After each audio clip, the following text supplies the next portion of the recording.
The Amazon Fire tablets are special for one reason only. They're cheap. I mean, the Fire 7 for $60 feels like a steal. Not only that, Amazon has these tablets constantly on sale. The latest update to their Fire tablet lineup is the Fire HD8 and HD8 Plus. I have the HD8 Plus here, and it has a starting price of $120. The regular HD8 is $20 cheaper, which is still a great price for a tablet. But what's new with the Fire HD8 and HD8 Plus? And are they really a great value like they appear? Or is it a case of you get what you pay for?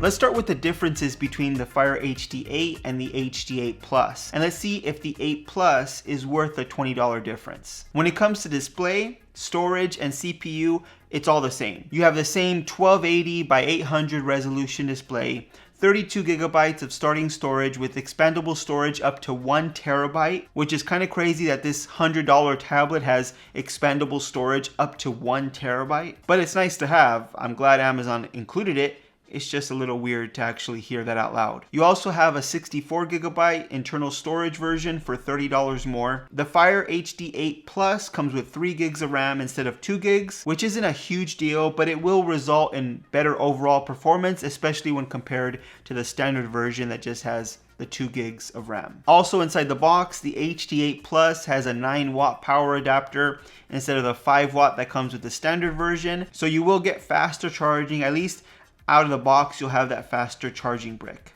And the HD8 Plus comes with wireless charging while the normal one does not. And you're also getting a slightly better camera on the back of the HD8 Plus. You have a 5 megapixel rear facing camera capable of 1080p video recording. And on the front you have a 2 megapixel front facing camera with 720p video recording. The normal HD8 has a 2 megapixel rear facing and a 2 megapixel front facing camera, both capable of recording 720p. Design wise, both of these tablets are pretty much the same, except that the HD8 Plus only comes in this gray color, and it has this sort of textured back instead of the smooth plastic that the regular version has. It's a little bit more grippy than the regular version. It has less fingerprints because it doesn't have that smooth plastic, but it's still a plastic tablet. It just has this little texture on the back, which I do prefer over just the regular smooth plastic. So the question is more RAM, better rear camera, faster charging brick, wireless charging, and textured back worth an extra $20?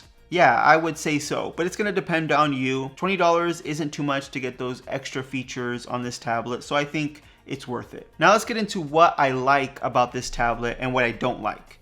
The display, for being a non-full HD display, is pretty good. It's bright, colors pop, and of course, it's not the sharpest display, but for the price, it's impressive. That, along with the dual speakers, which get loud and sound decent, makes this a pretty good content consumption device. The display size is 8 inches, so it's a pretty compact tablet, but just big enough that I can see myself putting down my phone to watch content on this device. Now this is running Fire OS 8, which if you're familiar with Fire devices is a skin on top of Android. And honestly, this is kind of the worst part of this device. You have Amazon and all of its services on this tablet pre-installed, including the Amazon App Store, but you don't have any of Google's applications available on this tablet or on the Amazon App Store. So that means there's no YouTube, no Gmail, no Google Maps, nothing like that. Now, because this does run Android technically, you can sideload the Google Play Store and get those applications on this device, but it does take some steps. It's not as easy as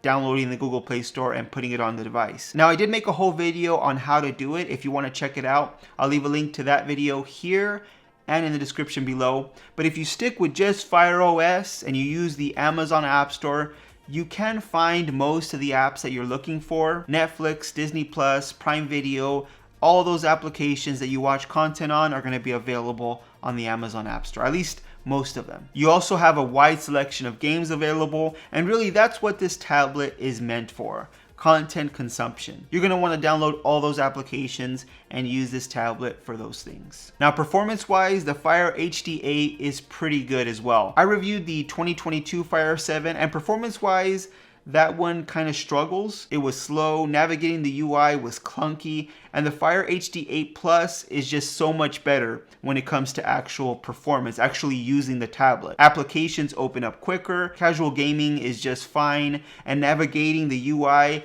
is just quick. It actually feels like a normal tablet. While the Fire 7 just felt like really clunky and unusable at times, the Fire HD8 Plus, I don't have that same feeling with this tablet. Battery life is also really impressive with this tablet. I can easily get through a full day with heavy usage, and the standby time feels improved as well for this update. Now cameras, like I said, this tablet has a 5 megapixel rear camera instead of a 2 megapixel like the standard Fire HD8 has, but it's honestly still not that great. I wouldn't use this tablet to take photos or video if I didn't have to. Your smartphone more than likely has a better camera system on it, so I would just go with your smartphone if you're gonna take video or photos. But it's nice to have for document scanning and things like that. It's just not really a dependable camera that you're gonna wanna use on a daily basis. In the end, there hasn't been much changed with the 2020 version and the 2022 version of the Fire HD8 and HD8 Plus. Amazon says the processor is 30% faster. You're going from a quad-core processor to an octa-core processor,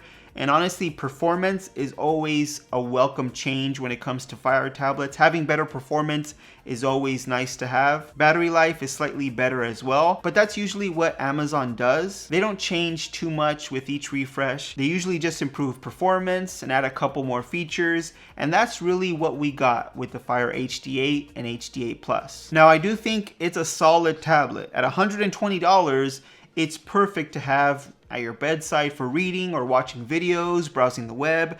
It's perfect to have there as a backup tablet. You even have the ability to use split screen with the Fire HD8 Plus, and it's held up pretty well when having two applications open at once. Having the wireless charging on the HD8 Plus is also great too, because you can easily just drop it on a wireless charger and have it ready when you want to use it. Now, the best part has to be that this tablet is constantly on sale. So if you do buy it for $120, yeah, that's still a good deal because you are getting a lot for that price tag, but you can always find it for cheaper. Now keep in mind, for $120, that is the version with ads on the lock screen. If you want to remove those ads, it's going to be an extra $15. So the price tag will go up as you start to add things or remove things from this tablet.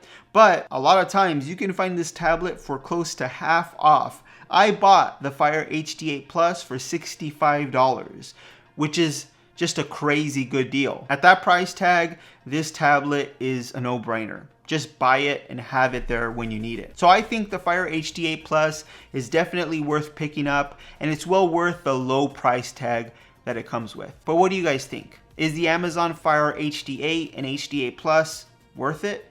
Let me know with a comment down below. If you like this video, please give it a thumbs up. If you want to see more videos just like this one on tech news, reviews, and opinions, make sure you're subscribed to the channel. Hit that notification bell so you don't miss any of our new videos, and I'll see you on the next one.